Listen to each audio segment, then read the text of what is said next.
तो हेलो मेरे यार, आई एम सुप्रीम के इस अमेजिंग एपिसोड में आप सभी लोगों का स्वागत है। तो इस एपिसोड की शुरुआत में हम देखते हैं मिस किंग लू चिल्लाकर कर रही होती है, जब तक हमें यान की प्राप्त नहीं हो जाती है तब तक हम उनका पीछा नहीं छोड़ेंगे। कम से कम हम उनसे यान की प्राप्त करने के बाद आगे बढ़ सकते हैं और अजय हो सकते हैं।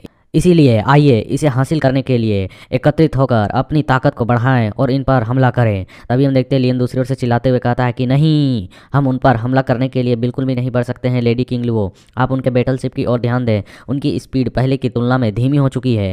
यह सुनकर मिस किंग लुओ कहती है, क्या आप यह कहना चाहते हैं कि उनकी स्पीड इसलिए धीमी हो चुकी है क्योंकि उनके ऊपर सोल डिवावरिंग रेट्स का हमला हो रहा है? क्या वे उसी के द्वारा क्षतिग्रस्त होकर, घायल होकर, कमज़ोर हो जाएंगे? उसके बाद हम मिलकर हम उस पर अटैक करें, हमें इंतजार करना चाहिए तब तक के लिए। लियन कहता है, नहीं यार, मेरा मतलब है कि वे निडरतापूर्वक उनका सामना कर रहे हैं, इसीलिए वे रुके हुए हैं। ध्यान दें उनकी ओर। और हम देखते हैं कि उनके बैटलशिप से रेड डिवावरिंग चूहे दूर हट रहे हैं। और लियन कहता है कि जो सोल डिवावरिंग रेट्स है वे ड्रम की ध्वनि की वजह से दूरी बढ़ा रहे हैं। यह बहुत ही संभव है कि उन ग्रेट डिमनों ने अपनी ताकत को वापस पा ली है और हमसे लड़ने का इंतजार कर रहे हैं। और यह सब कुछ सुनकर मिस किंग लुओ की हालत खराब हो रही होती है। लियन कहता है, इसीलिए हमें एक निश्चित दूरी बनाई रखनी चाहिए। इसके अलावा टेंजी तूफान के केंद्र में है, उन लोगों के बीचों बीच है। जल्दबाजी करके हम उसे हासिल करना चाहें तो यह खतरनाक और डरावना हो सकता है हमारे लिए। और दूसरी ओर हमें दिखाया जाता है वे लोग बाहर की ओर देख रहे होते हैं, जहाँ एक और बैटलशिप आता है और एक स्ट्राइक में उन बाकी बंदों के ऊपर जो सोल डिवावरिंग लगा होता है उनके बैटलशिप से पूरा उन्हें हटा देता है। और उस बड़े से स्पेक्ट्रल बैटलशिप को देखकर मिस किंग लुओ चिल्लाकर कहती है, ये तो फॉर एक्सट्रीमली सेक्ट के लोग हैं। क्या यह हो सकता है कि फॉर एक्सट्रीमली के लोगों के पास टेंजी का पता लगाने का कोई तरीका है जिसकी वजह से वे यहाँ पहुँचे हैं? लियन कहता है, रुको, सबसे पहले इस बैटलशिप को रोको। और मिस किंग लुओ भी कहती है कि जल्दी करो और इस बैटलशिप को यहीं हवा में ही रोक दो। और हम ये देखते हैं कि इधर यंग मास्टर कह रहा होता है कि यंग मास्टर लियन, क्या आपने नहीं कहा था कि उन ग्रेट डिमोनों ने अपनी ताकत को वापस पा लिया है, जबकि फॉर एक्सट्रीमली सेक्ट के लोग यहाँ पर टेंजी को बचा रहे हैं? तो यह भयानक और बहुत ही गंभीर नहीं होगा उन दोनों के बीच में? हमें इसका फ़ायदा उठाना चाहिए और उन दोनों के फाइटिंग के बाद हमें कूदना चाहिए। ये सुनकर लियन सीरियस फेस बनाकर उसे कहता है कि अगर फॉर एक्सट्रीमली सेक्ट के जो लोग हैं वह यहाँ पर टेंजी को ट्रैक कर पाते हैं तो उन्होंने पहले ही ट्रैक करके उसे अपने पास बुला लिया होता। लेकिन मेरा मानना है कि टेंजी के पास कोई ऐसा टेक्निक है जिसकी वजह से वह उन्हें बुला पा रहा है। वे लोग इन्हें खोज नहीं पा रहे थे और टेंजी ग्रेट डिमोनों के नियंत्रण में है, इसलिए मेरा अनुमान है कि उसने उन लोगों के साथ किसी तरह का समझौता किया होगा। इसलिए अपने बैटलशिप की गति को वे लोग धीमा करके फॉर एक्सट्रीमली सेक्ट के लोगों के आने का इंतजार कर रहे थे। और हमें एक लाइट के सामने कई लोगों को दिखाया जाता है। यहाँ लोग ये लोग बैटलशिप से देख रहे होते हैं और लियन कहता है, देखो, क्या टेंजी का यह बुलाया हुआ बल है, फोर्स है, उसकी ताकत है या फिर कुछ और है? और हम देखते हैं वहाँ पर कई सारे कल्टीवेटर होते हैं, उनके बीच में एक बुढ़ा एल्डर होता है और उस ओल्ड एल्डर को देखकर टेंजी चिल्लाकर कहता है कि व्हाट्स रॉन्ग, आखिरकार यांगजे तुम यहाँ क्या कर रहे हो? और यहाँ पर यिन फेयू क्यों नहीं है? वह कहाँ है? वह यहाँ पर क्यों आया नहीं है? यह सुनकर ओल्ड मैन हंसते हुए कहता है कि यंग मास्टर, आपकी पोशाक तो काफ़ी दिलचस्प लग रही है। सचमुच में इतने बड़े ग्रुप और धनी उत्तराधिकार के शौक बहुत ही अजीब है। इस बूढ़े आदमी की समझ से सचमुच में परे है। आखिर आप लोगों में क्या क्या फैशन चल रहे हैं? और वह कहता है कि यहाँ पर 9 यंग मास्टर के अन्य काम को निपटाने के लिए इन फेयू को भेज दिया गया है। मुझे यंग मास्टर ने आपको बचाने के लिए डीमन प्लान में भेजा है। ये सुनकर वह चिल्लाकर कहता है टेंजी कि मजाक मत करो, इन फेयू वह मेरा आदमी है। आखिरकार तांगसीन उसे कैसे आदेश दे सकता है? तुम बुढ़े कुत्ते, तुमने मुझे धोखा देने की हिम्मत कैसे की? क्या तुम्हें पता है कि यह एक ऐसा अपराध है जिसके लिए मैं तुम्हें मौत की भी सज़ा दे सकता हूँ? यह सुनकर उसका चेहरा बिगड़ने लगता है और वह कहता है कि इस बार मैं आपको बचाने के लिए यहाँ पर 9 यंग मास्टर के आदेश के तहत आया हूँ। इन फेयू ने पहले ही 9 यंग मास्टर के प्रति वफादारी का शपथ ले लिया है। जब आप वापस आएंगे तो आप उससे पूछ सकते हैं। और वह उतरकर उसके सामने जाते हुए कहता है कि यंग मास्टर, आखिरकार यान की के बारे में क्या है?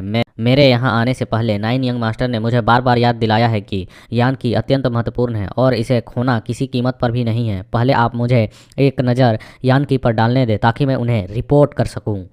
और यह कहकर वह उसकी ओर देखने लगता है और हम देखते हैं यह सब कुछ देखकर जो टेंजी होता है वह गुस्से में उसे घूरते हुए कहता है कि यू ओल्ड डॉग, क्या तुम्हारे कहने का मतलब यह है कि यान की ही तुम्हारे लिए इम्पोर्टेंस है? इसके बिना मैं तुम्हारा यंग मास्टर नहीं हूँ? और हम देखते हैं सुनकर वह घबरा जाता है, कहता है बिल्कुल नहीं, मैं ऐसा तो नहीं कहना चाहता था। यद्यपि मैं सीधे 9th यंग मास्टर को रिपोर्ट करना चाहता हूँ, यह मेरे रिपोर्ट के लिए आवश्यक है। और आप भी 9 यंग मास्टर की तरह ही यंग मास्टर है, आप मेरे लिए भी महत्वपूर्ण हैं। और तभी टेंगजी पवेलियन के बैटलशिप की ओर इशारा करते हुए कहता है, अगर ऐसी बात है तो बहुत खूब, चलो डेन यांगजे, तुम जल्दी से एम्पीरियल पवेलियन के सभी लोगों को मार डालो, उन्होंने मेरा यहाँ पर अपमान करने की हिम्मत की है। यह सुनकर वह हंसते हुए कहता है, यंग मास्टर, मैं केवल आपकी सुरक्षा की गारंटी दे सकता हूँ। जहाँ तक आपकी गरिमा का सवाल रहा इज्जत का, वह आपको स्वयं पुनः प्राप्त करना होगा और एक वास्तविक मनुष्य मतलब कि रियल मैन बनना होगा। यह सुनकर वह गुस्से में उसकी ओर घूमकर पलट कर देखता है और अपने डिमोनिक ट्रेजर को निकालते हुए कहता है, यू ऑल डॉग, क्या तुम मेरे आदेश का उल्लंघन कर रहे हो और मुझे ही सलाह दे रहे हो? तुम्हारी हिम्मत कैसे हुई? और यह कहकर वहाँ पर पर्पल स्लेश को चला देता है, जिससे वह ओल्ड मैन बहुत ही मुश्किल से ऊपर की ओर जंप लगाकर उसे डॉज करता है और वह कहता है कि मैं एक 7 स्टार मार्शल सुप्रीम हूँ, मैं जहाँ भी जाता हूँ सभी लोग मेरा आदर और सम्मान करते हैं। और वह भी एक उल्टा अटैक करते हुए टेंगजी पर कहता है कि और तुमने मुझे ओल्ड डॉग कहने की हिम्मत की। और वह देखते हैं उसके अटैक की वजह से टेंगजी सीधे माथे के बल जो उस बैटलशिप पर गिरता है और वह उसके माथे को ऊपर अटैक करने के लिए जा रहा होता है। और वह कहता है कि यंग मास्टर, क्या आप जानते हैं मैं इस समय सबसे अधिक क्या करना चाहता हूँ? और वह कहता है कि मैं सबसे पहले तुम्हारी जीभ निकालना चाहता हूँ, तुम्हारी इन हरकतों और इन शब्दों की वजह से। और वह अपने 2 बड़े से फिंगर्स को उसके फेस की ओर बढ़ा रहा होता है और हम देखते हैं वह उसके अपने फिंगर से उसके और अटैक करने वाला होता है, लेकिन तभी वहाँ पर पैरोट मैन आता है और आकर उसके हाथों के बीच में अपनी उंगलियों को मतलब कि एक तरह से नाखूनों को डाल देता है और उसे रोक देता है। और वह कहता है कि देखो बच्चे, हमारे साथ मित्रता करने के कितने लाभ है, अब या तुम देख पाओगे। तभी वह बंदा दूसरे हाथ से अटैक करते हुए कहता है, तुम एक बस मार्शल ग्रैंड मास्टर हो मामूली से, आखिरकार तुम अपनी मौत की तलाश कर रहे हो क्या? हो तुम्हारी हिम्मत कैसे हुई मुझे इस तरह से रोकने की? और हम देखते हैं कि तभी पैरोट मैन उसके उसी हाथ को काटकर आगे की ओर बढ़ जाता है, बढ़ते हुए कहता है, इस मामूली से मार्शल ग्रैंड मास्टर ने जो गड़बड़ी मचाई है, जो तबाही मचाई है, अब तुम उसे देखने वाले हो। और वह ऐसा हंसते हुए आगे बढ़ जाता है और तभी उस बंदे के पीछे कैटगल आ जाती है और वह बंदा कह रहा होता है, तुम डीमन, आखिरकार तुम्हारी हिम्मत कैसे हुई? और कैटगल तभी उसके पीठ पर भी उसी तरह के स्लेसेस को चलाती है और वह कहता है, आखिरकार ये क्या हो रहा है? और हम देखते हैं वह इधर उधर पटकने लगता है अपने आप को, वो अपने बॉडी को, और कहता है, आखिरकार ये क्या है, ये क्या है? यह तो बहुत ही खुजली हो रही है, या बहुत ही ज़्यादा खुजला रहा है, या किस तरह की चीज़ है? और कैटगर्ल वहाँ पर कह रही होती है कि कुछ गुप्त टेक्निक जिन्हें मैंने पुराने दिनों में सीखा था केवल मनोरंजन के लिए, कभी नहीं सोचा था कि वे अब इतने उपयोगी होंगे। और वहाँ आवाज़ें आ रही होती हैं, खुजली खुजली खुजली। और दशांग कहता है कि वेल डन, यह अलग समय है, सब कुछ बदल चुका है और हमें इस तरह के धोखे की ज़रूरत तो बिल्कुल भी नहीं थी। यंग मास्टर टेंगजी, यह आदमी एक 7 स्टार मार्शल सुप्रीम है और यह हमारे लिए काफ़ी उपयोगी भी हो सकता है। और तभी हम देखते हैं सुनकर टेंगजी खड़ा होते हुए हंसते हुए कहता है, हाँ हाँ डेन यांगजे, मैंने तुम्हें कहा था कि तुम एक ओल्ड डॉग हो, क्या तुम इस चीज़ को अभी स्वीकार करते हो कि नहीं, मुझे बताओ। और वह आगे की ओर बढ़ते हुए जा रहा होता है और कहता है कि तुमने यह सब कुछ करने की हिम्मत की, वो भी मेरे साथ, जो कि टेंग फैमिली का सबसे बड़ा बेटा है और 4 स्ट्रीमली सेक्ट का असली उत्तराधिकारी है। तुमने 4 स्ट्रीमली सेक्ट का प्रतिनिधित्व करने की हिम्मत की, खुद को ही सुप्रीम माना। ऐसा लगता है कि मेरे नवे ब्रदर के पास काफ़ी महत्वाकांक्षाएं हैं, काफ़ी इच्छाएं हैं। जब मैं वापस आऊँगा तो उसे बताऊँगा कि एक छोटा भाई किस तरीके से रहता है, मैं इस चीज़ को उसे अवश्य सिखाऊँगा। और इधर बाकी बंदे डर रहे होते हैं, अपने मन में कह रहे होते हैं, एक पल पल में इस मार्शल सुप्रीम की हिम्मत टूट रही है और वह चिल्ला रहा है, अब तो यह बहुत ही गजब चीज़ हो चुकी है, यह अपने इज्जत सम्मान को सभी चीज़ों को खो चुका है। और इसी तरह हम देखते हैं कि उसे खुजली करने के लिए काफ़ी समय के लिए छोड़ दिया जाता है। और फिर टेंगजी जो होता है वह उसके फेस पर अपने पैर को रखकर और मुस्कुराते हुए कहता है कि ओल्ड डॉग, क्या अब तुम अपना आत्मसमर्पण करते हो या नहीं? और हम देखते हैं वह घबरा रहा होता है और अपने दूसरे हाथ से उसके पैर को पकड़कर कहता है, मैं आत्मसमर्पण करता हूँ यंग मास्टर, कृपया मुझे छोड़ दें या फिर मुझे मार दें, मैं फिर से आपका विरोध नहीं करूँगा, मैं इस तरह की हिम्मत नहीं करूँगा। और यह सुनकर टेंगजी कहता है, तुम्हें मारना बहुत ही आसान होगा, मैं तुम्हें अपने पास रखूँगा, क्योंकि ओल्ड डॉग तुम्हारे पास अभी भी तुम्हारे कुछ काम हैं जिन्हें तुम्हें पूरा करना है मेरे लिए। अब मुझे बताओ, क्या यह सच है कि इन फेयू ने टेंग सीन के प्रति अपनी वफादारी की प्रतिज्ञा की है या नहीं? और वह उसके फेस को पकड़कर दबाकर कर रहा होता है और ये बात सुनकर वह कहता है कि यह सच है यंग मास्टर, उन्होंने नवे यंग मास्टर के प्रति वफादारी ली है। यह सुनकर टेंगजी चिल्लाकर कहता है कि वह यंग मास्टर कहलाने के लायक नहीं है, उसे नाम से बुलाओ। तभी वह कहता है कि हाँ हाँ, जो तांगसीन है उसने इन फेयू को हेवनली सोल निर्वाण स्वॉर्ड ग्रास देने का वादा किया है, इसी कारण से उसने अपनी वफादारी की शपथ उसके प्रति ली है। यह सुनकर टेंगजी चिल्लाकर कहता है, क्या कर रहे हो? हेवनली सोल निर्वाण स्वॉर्ड ग्रास, क्या आपको लगता भी है कि मैं बहुत ही बड़ा बेवकूफ़ हूँ? यह 9वीं रैंक की टॉप ग्रेड की आध्यात्मिक जड़ी बूटी है जिसमें अद्वितीय तलवार की क्षमता है, यहाँ तक कि 4 स्ट्रीमली सेक्ट इसे आसानी से प्राप्त नहीं कर सकता है। और तुम कह रहे हो कि टेंग सिन ने इसको देने का वादा कर दिया। इन फेयू का बहुत बड़ा बेवकूफ़ है कि वह इसके बात पर विश्वास करेगा। और हम देखते हैं वह उसके फेस को और भी दबाया जा रहा होता है और वह बंदा कह रहा होता है कि क्योंकि टैंक सिन ने यू फैमिली का समर्थन प्राप्त कर लिया है और ऐसा लगता है कि उसने उनके साथ किसी तरह का गुप्त हस्ताक्षर किया है, गुप्त हिडन कॉन्ट्रैक्ट बनाया है। यह सुनकर वह हैरान होता है, कहता है क्या, और वह उसे छोड़ देता है। वह कहता है कि वह यू फैमिली के साथ मिली भगत कर सकता है, क्या आप के पास कोई इसका सबूत है। वह सुनकर वह खांसते हुए कहता है कि मैं सिर्फ एक 7 स्टार मार्शल सुप्रीम हूँ, मुझे उन गुप्त समझौतों में शामिल होने का कोई अधिकार नहीं है, मेरे पास कोई सबूत कैसे होगा। और हम देखते हैं वह टेंगजी के पैर को पकड़ लेता है और कहने लगता है, यदि आप संप्रदाय के सेक्ट के मास्टर को भी बताएंगे तो वह आप पर विश्वास नहीं करेंगे, इसके बजाय वह सोचेंगे कि आप बस मुसीबतों को खड़ा कर रहे हैं। और हम देखते हैं इधर वह गुस्सा करते हुए अपने मन में सोच रहा होता है टेंगजी की यू फैमिली टेंग फैमिली के बाद दूसरा सबसे शक्तिशाली फैमिली है। सदियों से सेक्ट के मास्टर को हमेशा टैंक फैमिली या यू फैमिली से चुना जाना रहा है, ऐसा ही होते आ रहा है। और वह कहता है कि यू फैमिली सैकड़ों सालों से पतन की ओर बढ़ते जा रहा है क्योंकि कोई भी उत्कृष्ट उत्तराधिकारी उनके जनरेशन में पैदा नहीं हुआ है अभी तक।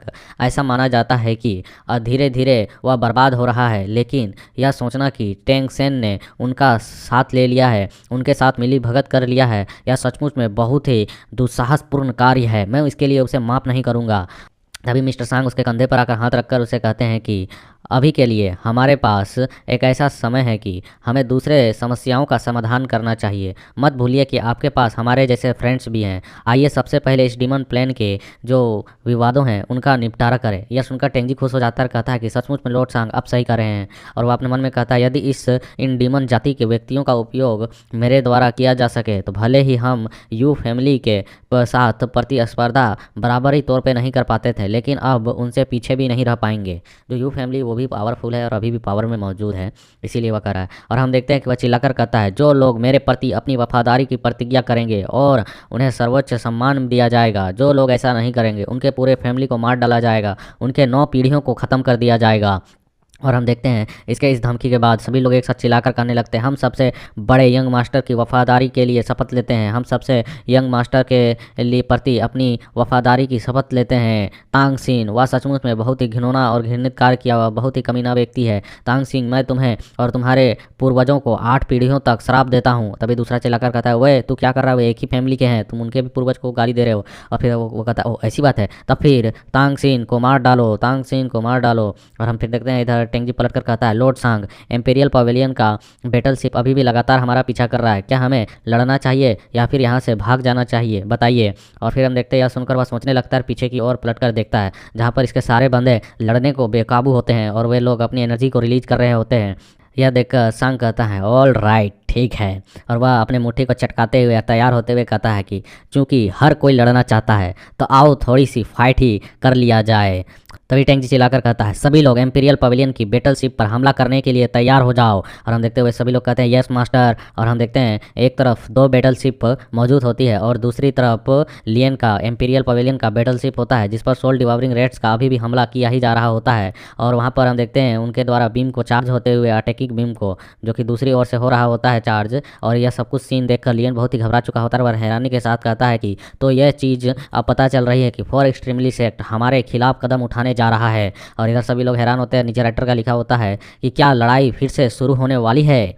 और इसी सीन के साथ हमारा यहाँ पर ये चैप्टर कंप्लीट होता है। So like, subscribe, comment and support. Tata bye bye.